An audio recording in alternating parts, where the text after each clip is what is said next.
Welcome to the Learning Pines YouTube. We hope this video helps. You need credentials and a clear cohort before you pull data. Start by logging into the Seer portal and verifying your user role. Once signed in, open a new project and set a short study goal. What question will this extract answer? Next, select the year range and primary site filters first.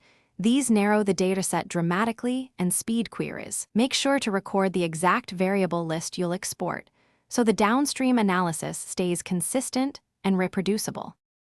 Now you construct the query itself. You'll add demographics, tumor characteristics, and outcome fields using the variable picker. Prioritize fields needed for primary endpoints.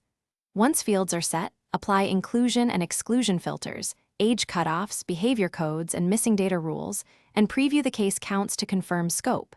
If counts are too large or small, refine filters iteratively. Finally, select the appropriate export format and opt for a case listing or aggregated table, depending on whether you need. Finish by exporting and validating your dataset.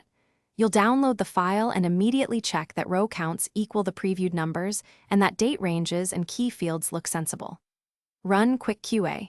Check missingness rates, implausible ages, and date order. If something is off, don't guess. Rerun the extraction with logging enabled and compare each filter and variable selection step. A common fix is an unintended inclusive code. Review your inclusion/exclusion criteria and re-export when corrected. Thanks for watching. Consider subscribing if we helped you.